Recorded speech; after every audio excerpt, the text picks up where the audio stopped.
Frankly, my dear, I don't give a damn. I'm gonna make him an offer he can't refuse. As far back as I can remember, I always wanted to be a gangster. Don't you understand, George? It's because you were not born. Film church. Well, a boy's best friend is his mother. Happy birthday to you. Happy birthday to you. Happy birthday, dear Louis. Happy birthday to you. And many more.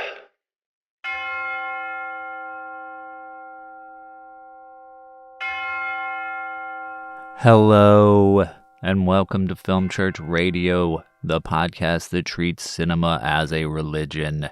It's Sunday, and I'm your co-host, Brandon Ray Selman. Today is a continuation of our Blasphemy episodes where we're trash-talking cinema. Louis, as you might have guessed, it's his birthday. So, everyone, please go and flood his social media with happy birthday wishes. He's at WalkerLewis3007 on Letterboxd and on Instagram at WalkerLewis, I think. You can find him. If you go to the Film Church Radio Instagram, the link to his profile is on there. Or you can wish him, happy birthday on the Film Church Radio Instagram, and he will see it. So everyone, please go wish him happy birthday. He is not on this episode, so we just want to send him love today. He's still busy, and yeah, so we're just going to continue these Blasphemy episodes. Blasphemous because we're trash talking, cinema and movies that we hate, but also blasphemous because Father Louis is not here today. So, hope you enjoy the rest of this episode. If you haven't heard the first part, go listen to part 1 from last week. I'm going to shut up now so you can get back to the show where I am about to talk about, if you heard the last episode, you already know. Now I'm just rambling. I'm just delaying.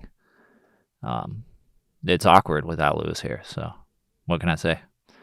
All right, bye. Moving on from Fireproof. We just talked like a while about that, but there's a lot to talk about.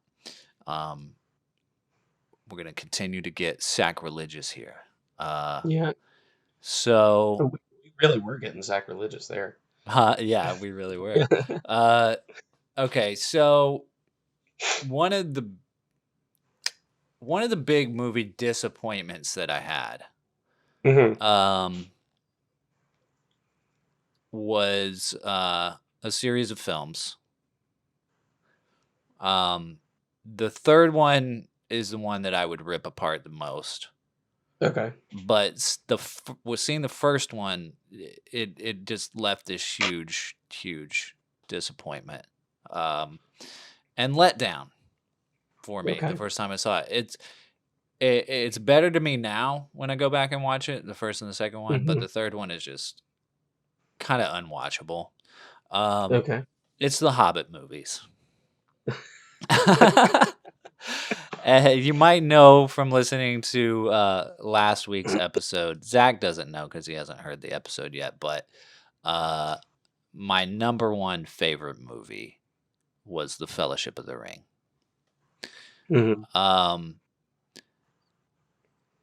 I was super hyped for The Hobbit. I was still working at Carmike Cinemas when it came out.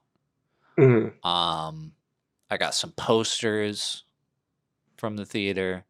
I wasn't the man. I guess I was like assistant manager or something like. I had keys to the building, so assistant to the manager. Assistant to the manager. Yeah, yeah. It came with $9.50 an hour, and I had keys to the building. and I had the privilege of getting to test screen the movie, make sure that it looked good before it came out. So I got to see it like the Wednesday before it came out. Oh wow, that's the first one. The first one, yeah. And the whole theater to myself plus my friend. Mhm. Literally just got everyone out of the building, locked the doors. We got our own popcorn and drinks. I went up to the projection booth, turned it on, had the whole theater to ourselves. And it was just like this overwhelming disappointment. Mhm. I don't know what I was expecting. I guess I was expecting Lord of the Rings or something, you know? Yeah. Like and it wasn't all like the stuff like I don't hate the movie like I did when I first saw it. Like when I first saw the movie, I was like I remember making a post on social media which I ended up deleting, but I was like The Hobbit is to Lord of the Rings as the Phantom Menace is to Star Wars. Mhm. Mhm. Yeah. Which, you know, we all know how much people hated the Phantom Menace. And we can talk about that in a minute. I didn't hate the Phantom Menace when it came out because I was 9 years Me old. neither. But And I actually think most people didn't. It did very good box office, and it got good reviews. It was the 40-year-old internet. men. Yeah. It was 40-year-old men on the internet Yeah. who didn't like Yeah, exactly. it, who continue to dislike it. So. But, you know, I mean, I was 20. When did that come out? 2012. So I was like 22 when that came Mhm. out. Yeah, man, it was just like the biggest problem I have with those movies now, still, Mhm. is they don't feel like they're in the same universe. And that's the same thing. That's the same thing with Attack of the Clones and Mhm. Revenge of the Sith. The Phantom Mhm. Menace is the exception because, It was shot on film. yeah, it makes such a difference. Yeah. Shoot movies on digital all you want. Well- That's fine. But don't shoot them on digital if you already shot a movie on film and you're trying to create the same world. It does not look the same. You know, why does like Rocky 2 and Rocky 1 like feel like the same movie? Right. You know, why does Godfather 1 and Godfather 2 feel like the same movie? Like the digital technology was also new when they were using it, right? Like well, on Attack Star Wars, I mean, on Star Wars, yes. yeah. That's what On The Hobbit, but not on no. But I mean, Yeah. Peter Jackson was using red cameras, which I Mhm. like red cameras. Yeah. But he was also shooting in 48 frames a second. Right. And then the orcs were all CGI, which fine, make the orcs CGI, but you should have done it in the first one if you want me to believe this is the same world. Yeah. And Yeah. it bothers me so much Mhm. when I watch it now because it just like that it's hard to enjoy. Yeah. It's And you know the stuff with the dwarves and and Bilbo in the beginning is great. You know the singing is great. The Mhm. stuff in the cave with Gollum is good. Ian McKellen is amazing. All the actors are great, but the goblins inside the cave, like that could have been so good. Could have been Mhm. so good, but it was like it's like making a movie and then you make the sequel and you're like, let's just make it animated. Let's make it a cartoon. Yeah. It's like you want me to believe this is the sequel? Like, I mean, and it's supposed to be a prequel, whatever, but like it just I was just left so disappointed. I've grown to like it more now, but the third one is just the one I want to talk about is the Battle of the Five Armies. It is so bad. It's so bad. It is utterly unwatchable. I think I may have actually had this conversation with you once because I watched the Hobbit trilogy very late. I didn't see them in the theater. I had very little interest despite being a huge fan of the Lord of the Rings trilogy. there were so many factors going into that just made me disinterested in it. Yeah. And I didn't watch it until I think like when the pandemic started, like Oh, in wow. 2020. Yeah. That's when I first watched it. And I think I remember telling you there's literally one scene in that third Yeah. that I liked. And it's it's a moment of quiet after the battle where Bilbo and Gandalf are just like sitting there with their pipes. I think he's like cleaning his pipe out and loading it up or whatever. It's the only scene in that movie that I was like, that was a really nice moment in this bloated. Yeah. I mean, the Yeah, climax of the movie is at the end of the second one. And right. then they just let's keep going. And I had high hope. Like I really didn't like the first one the first time I saw it. Mhm. I like it all right now. Oh, I saw the second one and I was like, okay, it's not too bad. Like the stuff with Smaug with Benedict Cumberbatch mhm, was so good. It mhm. was so good. Um, and that kind of made up a lot of it for me. And then the third one was just what the fuck is this? um, oh man, I you Yeah, know have you ever watched? There's a YouTuber named Lindsay Ellis who has a series of videos about The Hobbit, 3 videos. Um, that if you haven't seen it, I highly recommend it, especially since this is a movie or a series of movies that made you go, what? Like, why? What were they thinking? That sort of thing. It goes into so much of the backstory of what was going on behind the scenes with The Hobbit. Um, there was a lawsuit. Actually, I mean, this is related to stuff that's happening now with like the SAG-AFTRA strike and oh the right, WGA strike. yeah, That Peter Jackson sued New Line Cinema over them cooking the books and basically not giving him profit that he was owed. So there was this whole lawsuit, and then there was this whole thing with the Actors Guild in New Zealand, and it's just like deeply weird political stuff yeah. that affected the making of those films. That led to the reason why Peter Jackson directed it instead of Guillermo del Guillermo Toro. del Toro.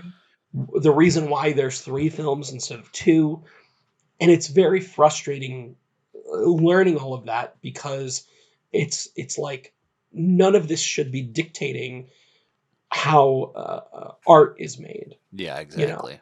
Um, but I'm also in agreement that the aesthetic choices of that film are baffling to me because I love the aesthetics of the Lord of the Rings trilogy. Yeah, The orc designs are so good. yeah, I was just reading an article. I don't think this was recently published, but and this is something that I never think about, and I don't think people should think about. This shouldn't take you out of the movie. But one of everyone's favorite lines from The Two Towers is, "Looks like meat's back on the menu, boys." And there's apparently there are people who stop and go, "Why would an orc know what a menu is?" And so there was an article that was a history of that line, with interviews from the 3 orc actors who are kind of like the leads in that scene. yeah. And it was just such a fascinating read. And like they talk about, one of the guys was talking about like, his orc character sticks his tongue out. He's the one who's like, man, they're fresh or whatever. Yeah. Yeah, And he talked fresh. about the reason why he did that was because of the way the makeup was. And like he had this his mouth was getting dry and he needed to stick his tongue out, and it became a thing. Yeah. And those aren't things that you get from creating digital characters, I think, in a similar situation like that. Yeah, exactly. Yeah, a human brings life to the character, and I know a lot of these CGI characters they do motion capture for. I mean, Right. obviously, like, you've got Andy Serkis doing Gollum in the original, Yeah. Yeah. and it's incredible. But I don't think not to devalue the actors that played the orcs in the Hobbit movies, but I mean, Andy Serkis is a completely engrossed and dedicated actor, when it came to that role. And yeah, I don't know, man. I think to me it feels like Peter Jackson's heart wasn't in it in directing that. Well, I mean, how could it be if he was like dealing with all the politicals? He's Right. having to be the guy dealing with all that stuff, Right. and they're just trying to get the movie done at that point. But like, there's a great clip of like Ian McKellen sitting in just like an all green room, and he starts crying yeah, because like he's having such a hard time acting in this environment where there are no other actors with him, and he's like alone in a space that is nothing. Green, everything is green screen. yeah, It's like kind of like the perfect encapsulation of the soulless end product of that trilogy. yeah. Unfortunately, I just wish like because of how much I love like the Lord of the Rings and the not just the movies but Middle Earth and the Tolkien world and stuff. Yeah. I just feel I still want something, like I Mhm. want to know what that Guillermo del Toro Hobbit movie was going to look like. Yeah. And he's getting yeah. into animation now. Bro, can you imagine like if he made like a Hobbit, a stop motion animated Hobbit movie that looked like Pinocchio? That would be amazing. Yeah. And it almost makes you wish that like the Hobbit films as they existed just got canceled, because maybe that could actually happen in Yeah. a world where they never made that. Yeah. I mean, come on, like, bro, like they're trying to throw money at the Middle Earth, They're trying to throw money at that IP, like make an animated Hobbit movie. Let Guillermo del Toro do it. Like, Well, and who's to say that he wants to do it anymore? well, true.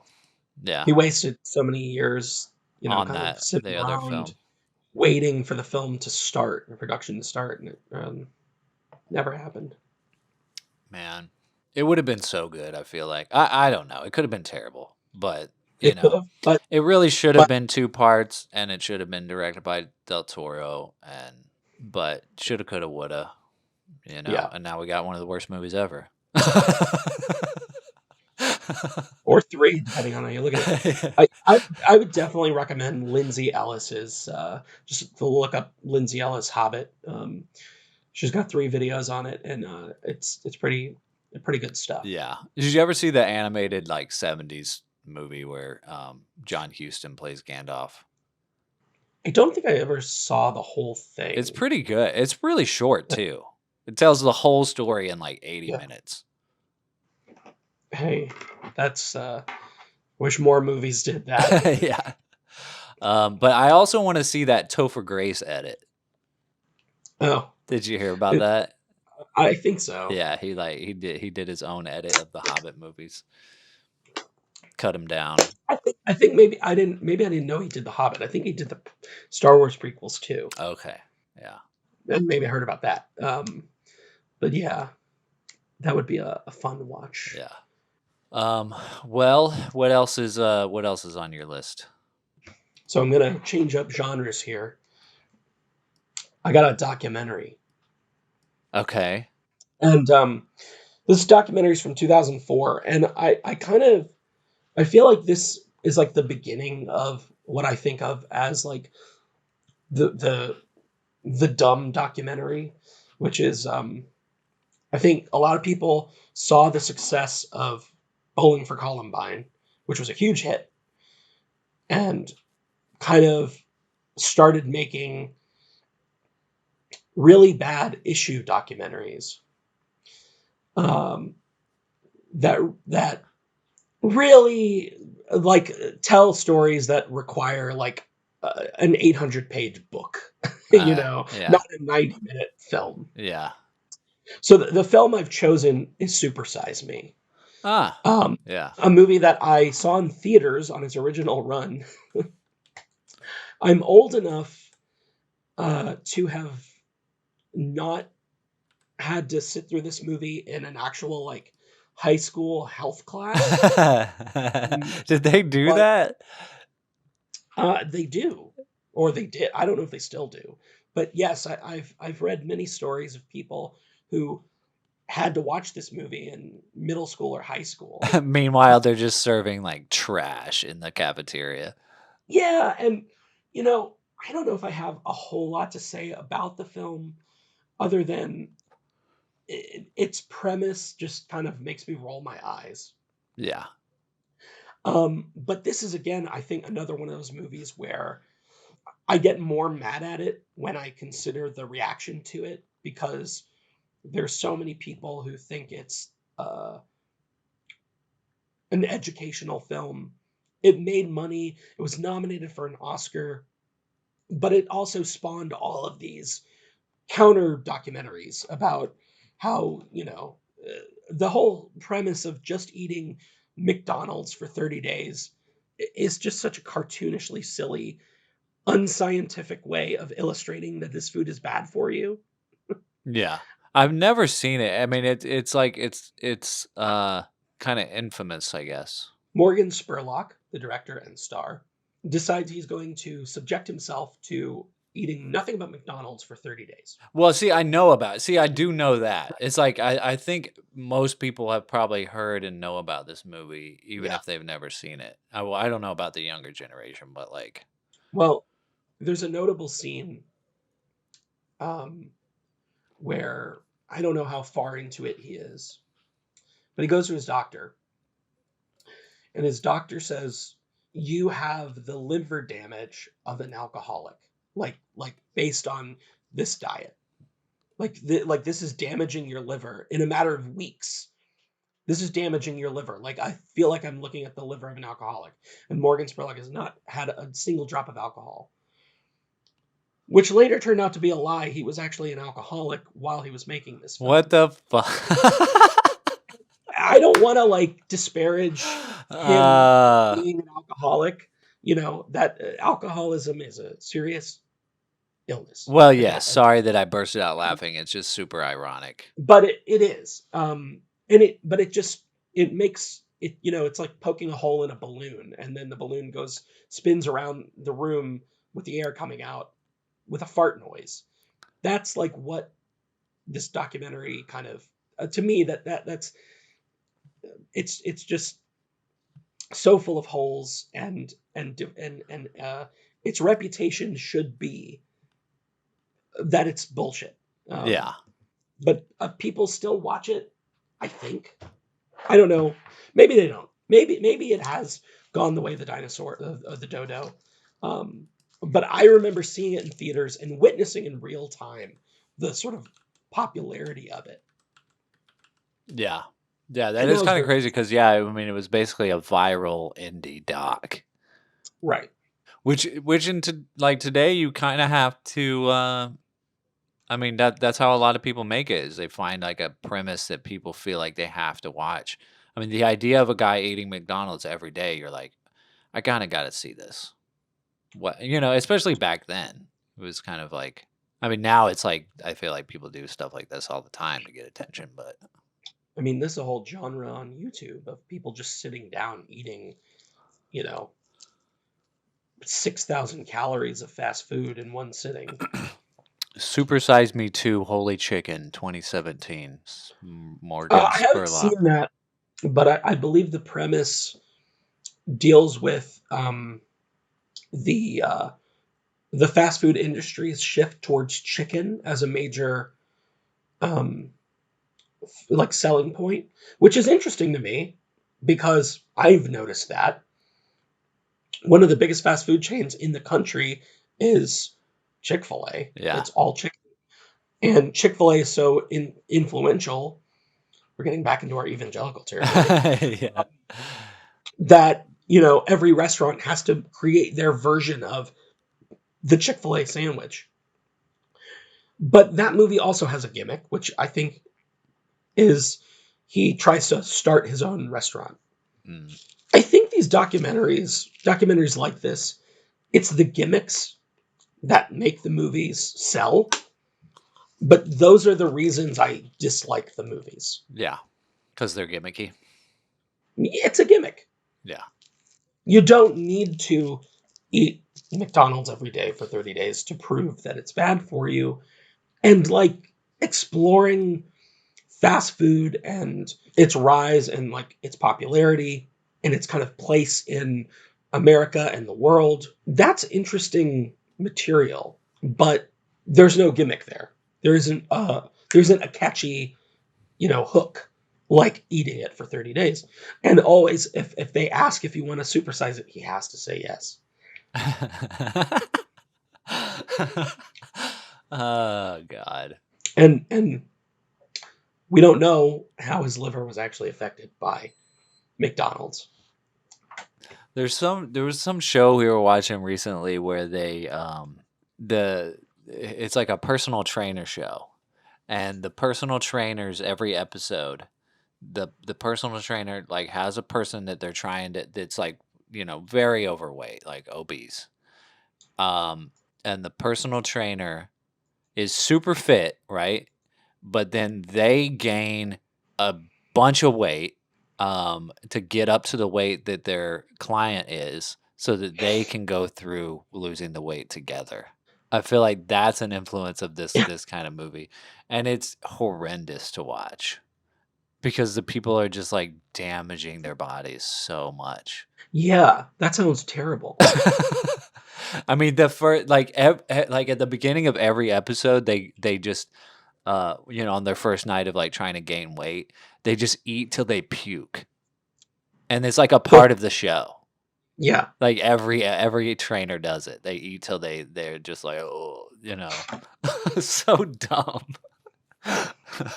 But I watched like 6 episodes, so it got me.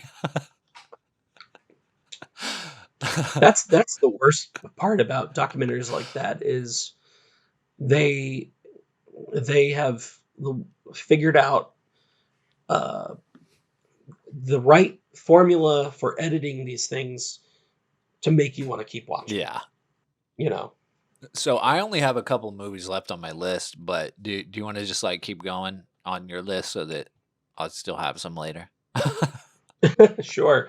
All right, we're gonna stay in contemporary times before I move on to my older movies. films. Cool, because Yeah. my next movie is an older movie, and then I have a more contemporary movie. Okay, so should I pick an older movie? No. Maybe I could talk about the contemporary movie, and then Okay. you can talk about your contemporary movie, and then we can do Okay. the older movies. Okay. Now, contemporary is also relative because this is 2008. But Okay. the film, Yeah. it's not that. It's 21st century. But the film is The Boy in the Striped Pajamas. And I'm pretty sure I've seen this. it basically comes down to it's a very bad Holocaust film. It's got a 7.7 on IMDb. It is a very popular Holocaust film as well. Miramax.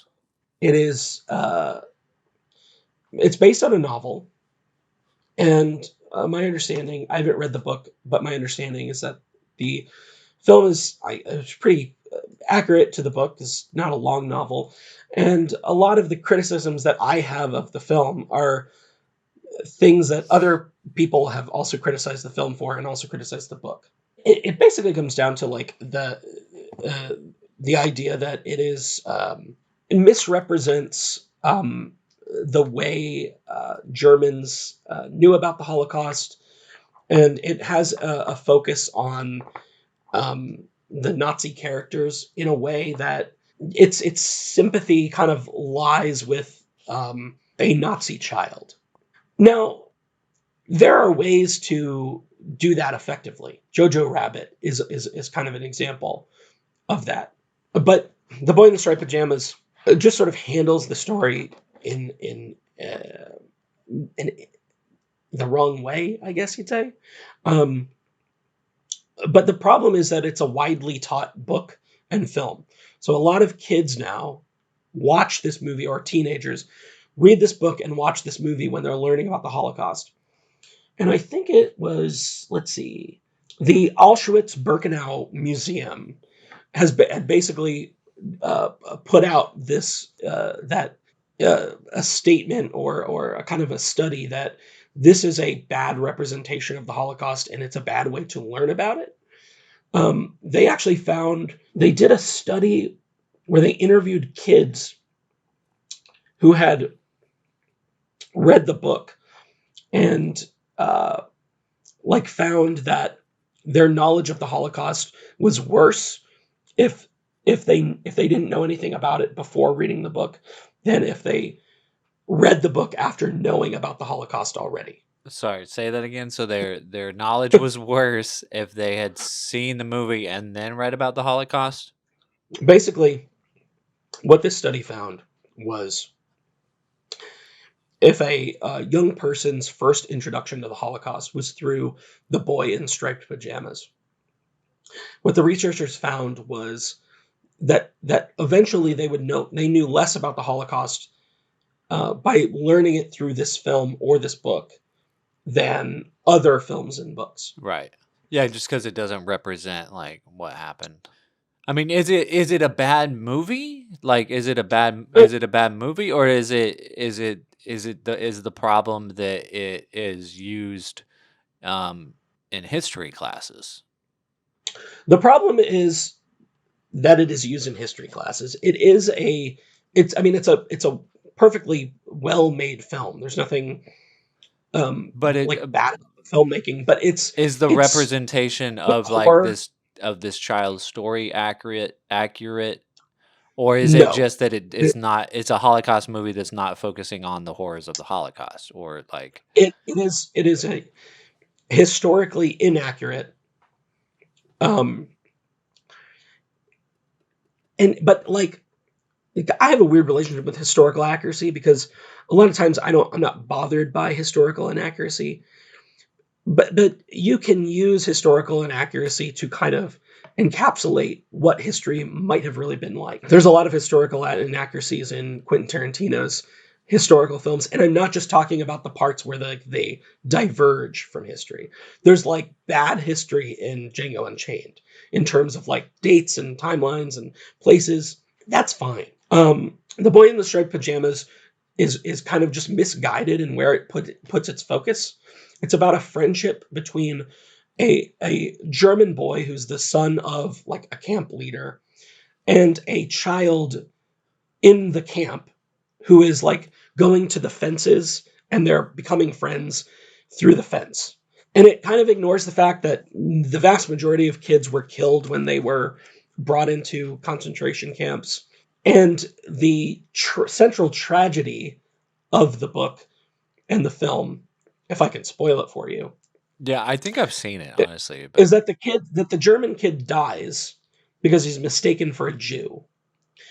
And I just find it very disturbing that that is the sort of central tragedy of the film, when the real tragedy is the Holocaust itself. Right, yeah. Yeah, it's like one of those things. It's like, what if it was your kid?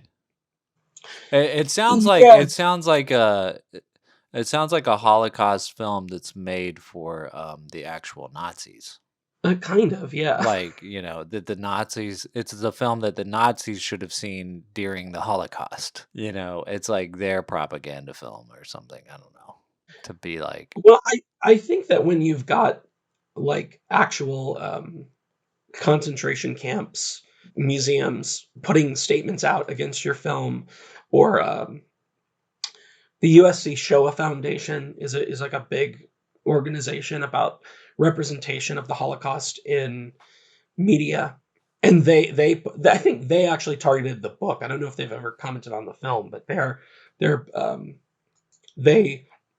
I think the Anne Frank Museum got into an argument with the author of the novel on Twitter.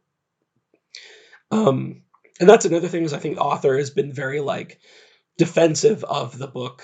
Like, I did my research, and it's a good book, and it's touched a lot of people.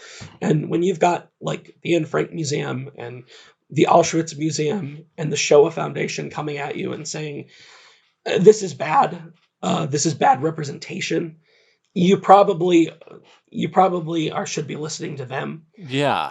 I mean, And I think it's made worse by the fact that the book and the film are taught so often, because like it has a high score on IMDb or whatever. It's a well-liked film by a lot of people who see it. right. But it is used as a teaching tool, and I have weird issues with that. But the Shoah Foundation, I think, has also said that Jojo Rabbit is, whether you like that film or not, I know it has some pretty strong haters out there on the internet. But Jojo Rabbit is a film that they've actually said is a pretty great teaching tool for kids learning about the Holocaust. Interesting. I mentioned I'm not an evangelical Christian, and I didn't grow up in a religious household, but I am Jewish. And so I think too, as a film person, and considering the state of the world, the rise of right-wing thought throughout the West, I try to be kind of conscious of how the Holocaust is continuing to be presented in media, especially as we get further and further away from it. Yeah. You can't interview survivors, or you're running out of survivors to be the face of the Holocaust and talk about that tragedy as time goes on. And so I do think, for me, it's a subject that I'm very conscious of what films and what media is putting out and how it's represented. Yeah. Especially if that's widely seen media, like The Boy in the Striped Pajamas. Yeah. And I think I've said my piece on Yeah, that. yeah. That's interesting. I didn't know. I mean, I think I kind of watched this movie passively.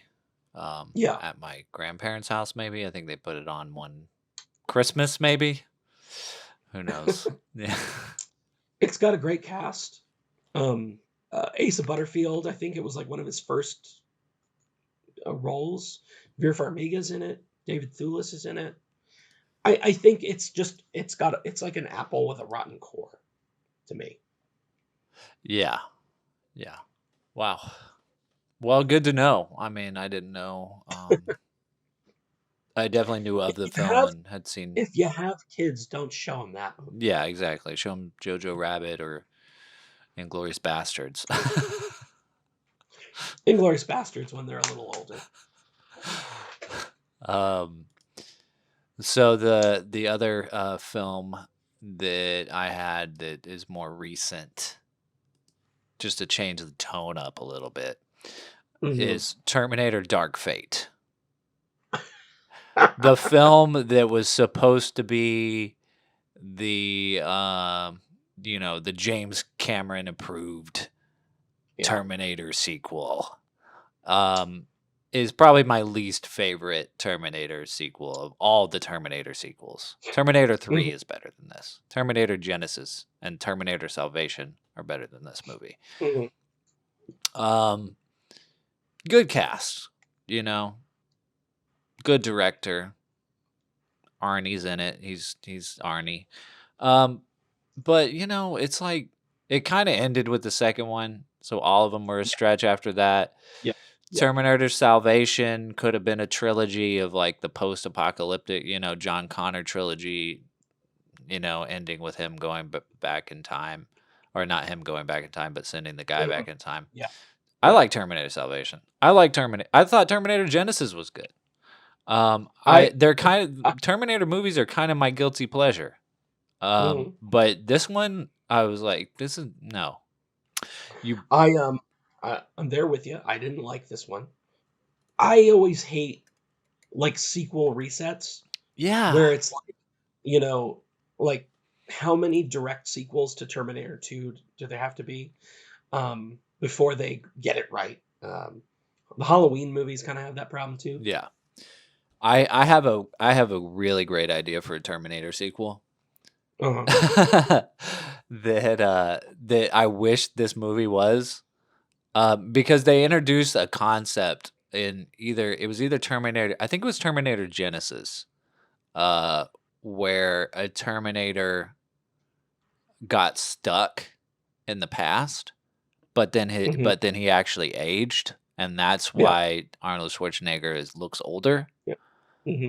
Okay, that's a cool idea. So Yeah. why not? So the problem with all the sequels after Terminator 2 is that Arnold Schwarzenegger is the good guy. Is that the Terminator Yeah. is the good guy? Yeah. But they already did Terminator as the good guy perfectly in Terminator Mhm. 2. You don't need to Mhm. do that again. Right. What you need to do is make Arnold Schwarzenegger the Terminator. Right. So why not make a Terminator 3 where the apocalypse doesn't happen? You know, they save the world at the end of Terminator 2. Hmm. John Connor and his mom Sarah Connor are, living their perfect life. He's got a family Hmm. and kids. But then a Terminator who got sent, who is from the 80s, who got Yeah. sent back in time or whatever to kill John Connor, he got sent somewhere where he got stuck. He got sent into a prison Yeah. or a cage or somewhere Yeah. where he was Yeah. buried underground, and then ages, finally comes out of the ground, and then he's here to kill John Connor. And all you need to do is have one Terminator trying to kill John Connor, and that's your movie. Yeah. And that would I have been like it. so fun. Just Arnold I like that. Schwarzenegger as a badass old robot Terminator trying to kill them. I like that concept because I do like the idea of the Terminator aging, and you know, the end of the second one, they stop the apocalypse. Exactly. So anytime you are redoing the apocalypse, like, oh no, it actually just got pushed back, you're fucking that up, right? Um, and the other thing is that there really isn't a good. The first Terminator is such a perfect film that I'm okay with every Terminator just being a remake of that, Yeah. with some added feature, like now it's an elderly Arnold Schwarzenegger Yeah. coming after an adult John Connor who's got a family and a normal life. We stop the apocalypse, but how many other robots are there wandering around stuck in time? Like, Yeah. Um, yeah, Dark Fate, I was just tired of the franchise by that point. Um, the other thing is that after the liquid metal Terminator from the second one, they've never done a new cool villain robot Yeah. since then.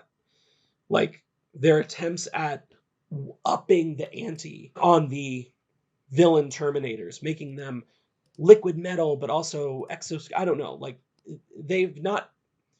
Nobody has found that perfect formula for what that new advanced robot would be. But like you say, you don't need it. You just need Arnold.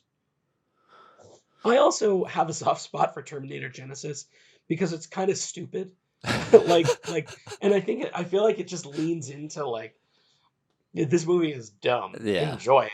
Yeah, exactly. So it's kind of disappointing that that movie sets up sequel stuff that now is just in that movie and leads to nothing, like Matt Smith. Yeah, I can't. Because that was supposed to be like the start of a trilogy. Well, so was Terminator Salvation. It's like They're obviously not very good at starting trilogies.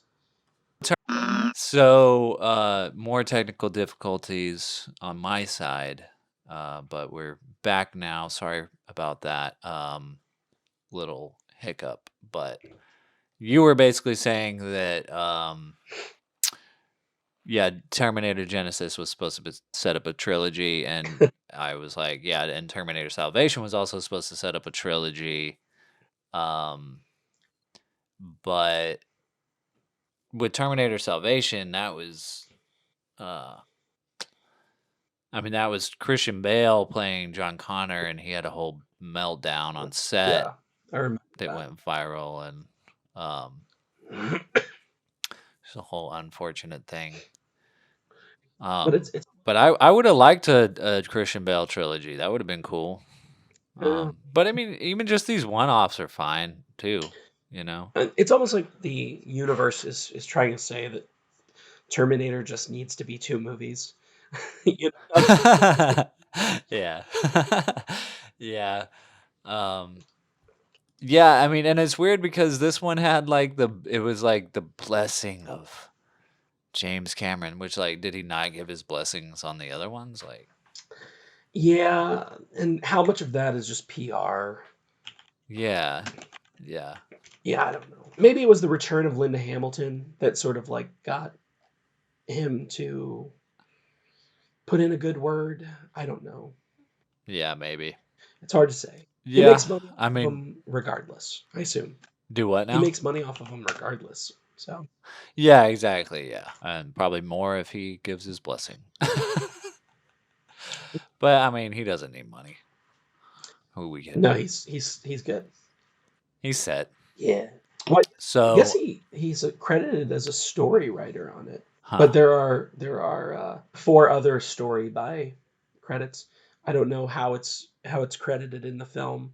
And story by is a very loaded credit because it could mean that you wrote a whole script and there's not enough of it left in the finished film to merit a written by credit. Or it could mean that you contributed to a treatment. I think that could be a variety of input. Yeah, and treatments could be in various shapes and Right, sizes as well. right. I mean, it's like, what was it recently that I was talking about? I can't remember what it was. Somebody wrote like a 90-page treatment or something, and it was like that's basically a script. It was probably James Cameron. Maybe, yeah. A lot of because I think a lot of his he writes scriptments. They're like treatment screenplay hybrids where it's like basically a treatment, but there are portions where he knows what the scene's going to be, so he just writes the scene out in screenplay. So Oh, it's like a mixture of treat. it was Uh, it was artificial intelligence. oh, okay, okay. Because Spielberg wrote the script, but it's based on Kubrick's 90-page treatment. Wow. It's like, okay. A pretty big treatment. Yeah. Because that's like one of the few films that like Spielberg has written. Right. But it's like, okay, but you had the whole thing already. Yeah, but I mean I don't know if he's out there bragging about his AI script. He might Yeah, I might mean, be the first to tell you, I just took Kubrick's treatment and put it in script. yeah, I for don't, sure. you know. He's like, I just made Kubrick's film. All right. So what we're going back in time now. What else do we need to trash talk here? So I'm actually going to talk about a director whose body of work I don't like, but I'm gonna specifically I'll address one film because it's the only film of his where I've actually been able to watch the whole thing. And the film is a movie called Playtime from 1967. It is a French movie directed by a fellow named Jacques Tati. Tati was a mime, and in film, he is most known for a series of movies that he wrote, directed, and stars in as a character named Monsieur Hulot. And the Hulot films are basically they're almost like silent films in the sense that his character is a sort of Chaplin-esque character. He's tall. He wears like a long coat and pants that are too short. He's got a hat and a long pipe. And Tati was a guy who knew how to use his body, like, for humor. And the films don't really have dialogue that's important. Like, everything is visually told. There is dialogue and there are subtitles, but you don't need to pay attention to the dialogue, because really what the film is doing is it's all visual humor. And a lot of his films that I've tried to watch, like I said, I've seen Playtime in its entirety.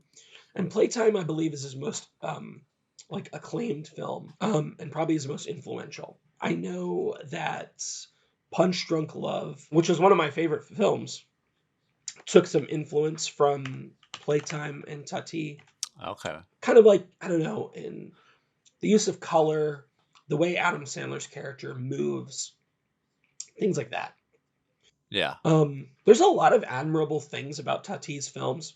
I've also tried watching a movie called Monsieur Hulot's Holiday and another one called My Uncle. And I think My Uncle won him an Oscar for foreign language film. They're usually I couldn't finish those movies. I could not get through them. I could not stand them. That's surprising because you're not a person who doesn't finish movies. That's correct. And I started with Playtime because it was the most acclaimed. And I really had to force myself to finish it. And I thought, well, let me give his other films a shot.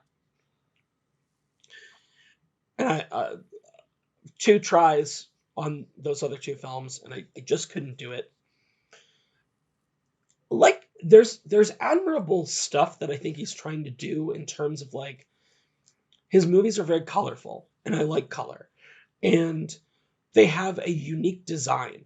There's unique production design in all of them. I think in Playtime, like, they built this massive set that was like a chunk of a city, and they used the whole thing.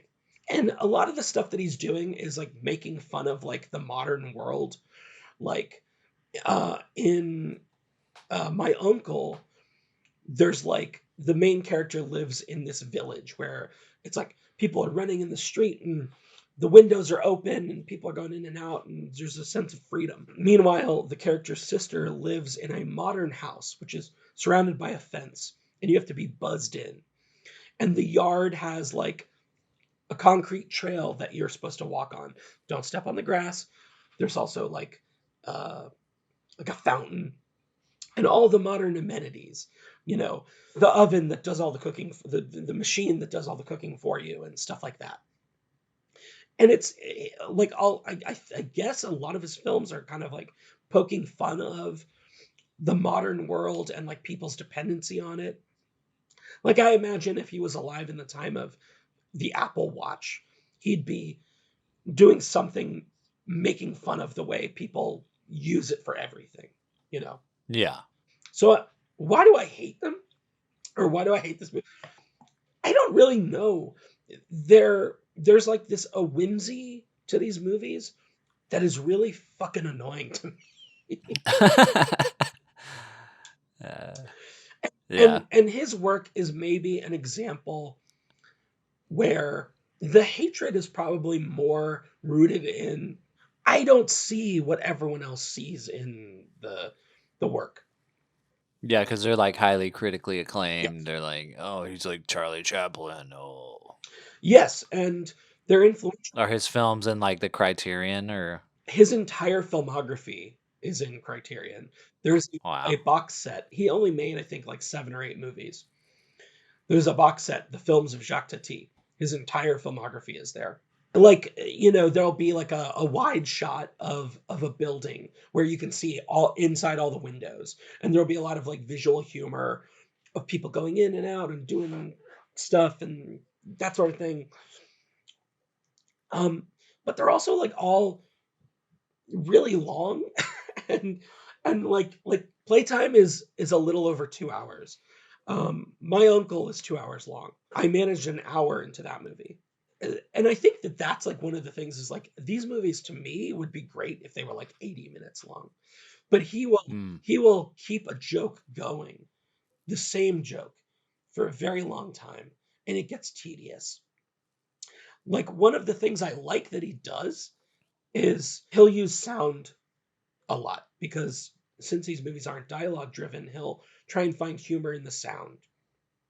So there'll be a gag where like a guy is sitting down waiting, and then he thinks like, "Oh, I'm gonna get called in," so he stands up, but it's not his turn. Okay, and he sits back down, and when he sits back down, you can hear the squeak of the chair, Hmm. and that goes on for a very long time. And it's like it's a funny joke like once, twice, and three times. Right, the rule of threes. But his films just drag to me. Yeah. So the hatred is, I mean, part of it is maybe even frustration at myself because I recognize things that I like in his movies, and I'm like, well, but why do I hate it here? Why is this movie making me want to pull my hair out?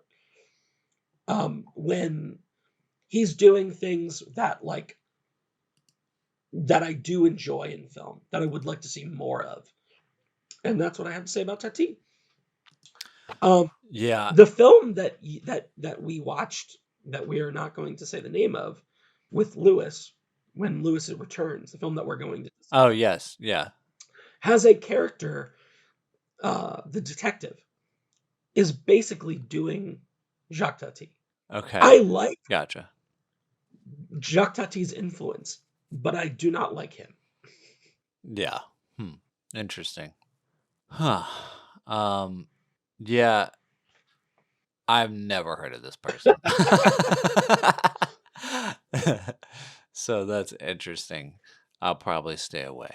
I think that I first became aware of it when Punch Drunk Love came out, and I think I read in an Yeah. interview that was an influence. But yeah, That's interesting. It's always, I don't know.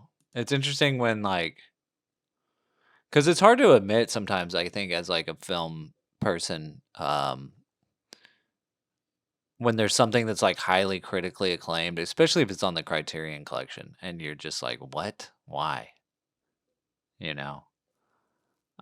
It's hard to admit like that you don't agree with, I don't know, um I don't know what, like the Criterion Collection, or like, other, I don't know, esteemed people think well, is yeah, like great cinema or yeah. whatever. It's like, Like Playtime, I know is on the Sight and Sound list. I don't know where it is, but I'm pretty sure it's within like the top 50 at least, maybe top 25, somewhere in there. that's wow, that's kind of crazy. I mean, maybe I would watch Playtime at some point just to get an idea. Yeah, 'cause I But mean, maybe you'll like it, and you'll be like, yeah, and, maybe. and you'll be like, Zach, I don't know what you don't see. Yeah, what are you talking about? This is hilarious. A joke only gets funnier. Because I think that happen. I do think that happens with jokes sometimes. Is like it peaks, and then it's like, okay, this is enough. But then it can over peak. Yeah, I mean, because you can like drag it out, and there's that point where you're like, okay, they need to stop, and then it gets funny again as Yeah, they keep going, right? That yeah. that can happen. Um, It just doesn't happen here, apparently. well, and Not for I you. mean, that's it. It's not for me. That's kind of the thing. Is like, uh, obviously his work. I'm glad that his work has influenced other films that I like. But it's maybe it's like, oh, I love all the ingredients in this dish, but I don't like the dish, mixed Yeah, together. yeah. Um, Like I love onions and I love peanut butter, but not together. Um, and it's also, it sucks when it's kind of like, oh, because I could say, okay, Playtime didn't work for me. I tried two other films, and I was like, I really don't want to keep watching them. I don't think I like actively like stopped watching them, but I never finished them and I never went back to them. yeah, Like you're I, like, I I got it. something like caused me to pause it, and I never hit play again. Yeah. There was a Facebook post that Paul Schrader, the director Paul Schrader, who is strangely active on Facebook. He said something once like, I believe that at the gates of hell, everyone is given a copy of the Criterion Collection box set of the films of Jacques Tati. Wait, who said that? Who said that? Paul Schrader. Oh, okay. So he hates him too. I have a brother in arms. Yeah, exactly. And you like Paul Schrader a I lot. do. Yeah, because I did not like Paul Schrader's last film, Oh, right. The Card Counter. Yeah. I was like, well, no. But you liked I it. did. And he's actually made a film since called Master Gardener. Oh, that's right. Yeah. Which I also Yeah. liked. I haven't seen that one. Yeah, I don't know. Card Counter might be one of my lower rated movies on IMDb or on Letterboxd.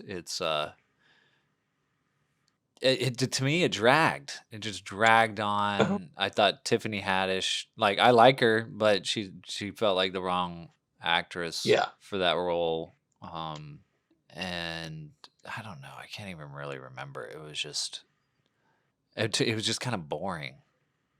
I don't know. Just to me, it's just a movie that didn't go anywhere. That's playtime to me. Yeah. I found the quote. My definition, this is Paul Schrader. My definition of a room in hell would be where they only show Jacques Tati movies.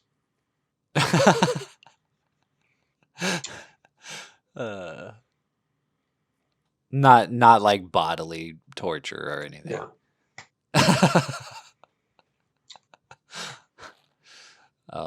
That's great. Well, an older film from 1933, for me that I just was like, I don't get it. I don't get why these guys are as famous as they are.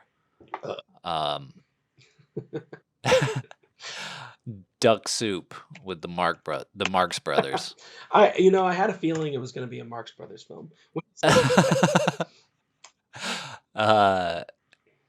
I mean, they're iconic. Yeah, they're iconic. Even today, there's an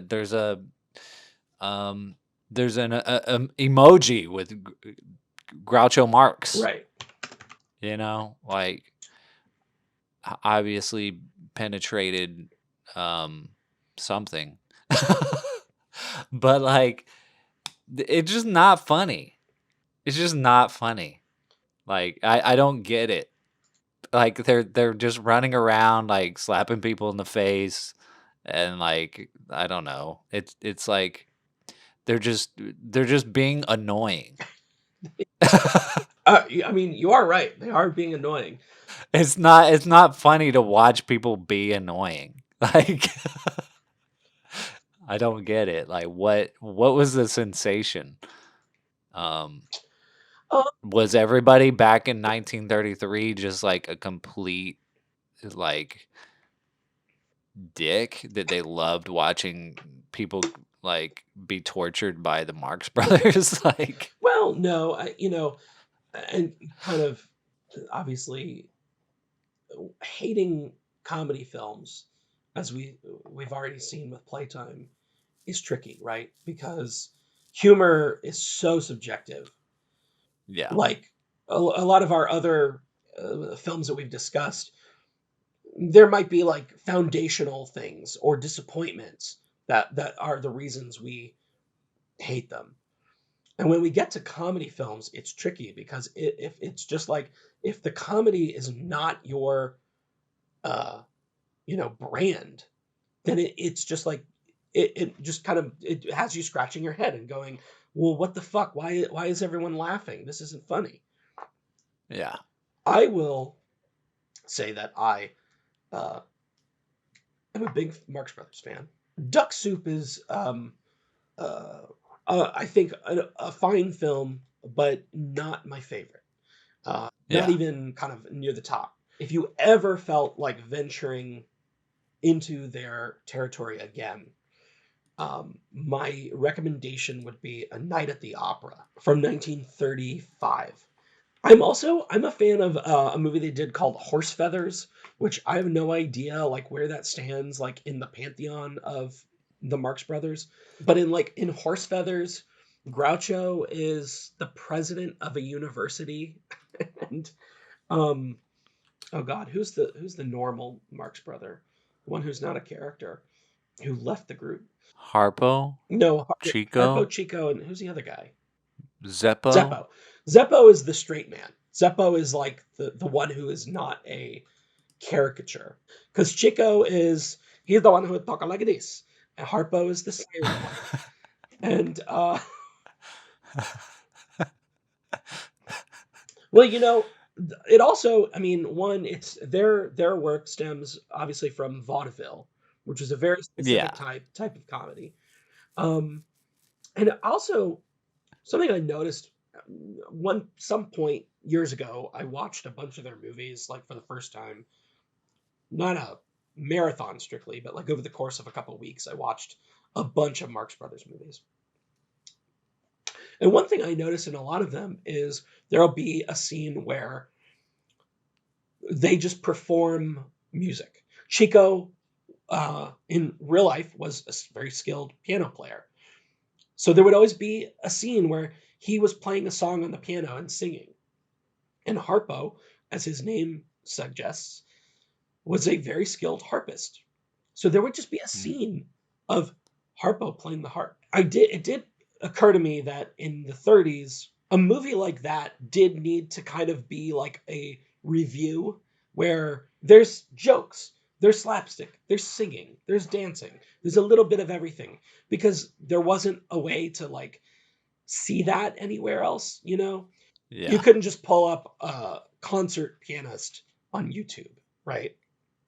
So going and seeing a movie and being like, oh, you got a little moment where you got to see someone play the fucking harp. I mean, how many people do you know that? I know people who can play the piano. I don't know anyone who can play the harp, Yeah.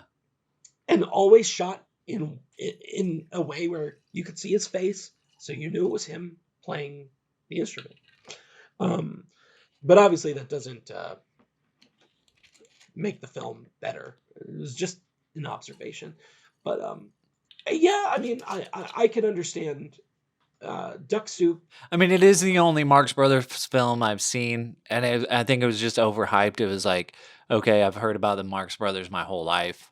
I've seen Abbott and Costello. I've seen Charlie Chaplin. I've seen Buster Keaton. And then I get to the Marx Brothers, and I'm like, what? That's them? They're terrible. Well, and I think that every, filmmakers and performers will always have a film that is the one that everyone talks about, the one that's always on the lists. And you go and you watch the rest of their stuff, and you're like, well, I liked a lot of these better than that one that everybody talked about. Yeah. And that's, to me, that's kind of the Marx Brothers and Duck Soup, where I do like Duck Soup. I think it's got some good gags. But I think A Night at the Opera has better gags and Horse Feathers. So I'll give him another shot. I'll give him another shot because I want to understand.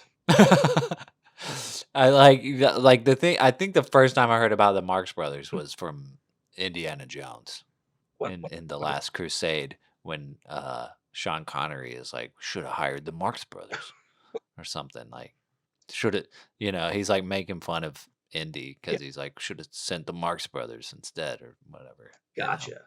I don't remember that. And I'm like, who is the Marx Brothers? Groucho's probably my favorite because I love verbal comedy and I love non sequiturs. And that is his whole thing, is just non sequitur, funny lines of dialogue. And that stuff makes me laugh. Yeah.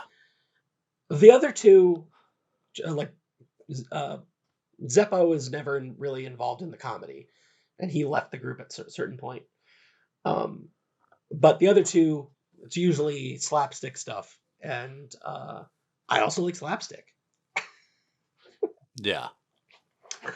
if a guy can fall down, and if that can make me laugh, and it can, if it's done, if it's done the right way, and they know how to do it. Yeah. I think it also Harpo is kind of like the birth of like prop comedy. I think, at least in like in visual media. Yeah. There's a bit, I think it's in Horse Feathers, where there's like a bar, and I think Chico's the doorman, and he's like, "What's the password?" And the password is swordfish. So Harpo just pulls out a swordfish because and he lets him in.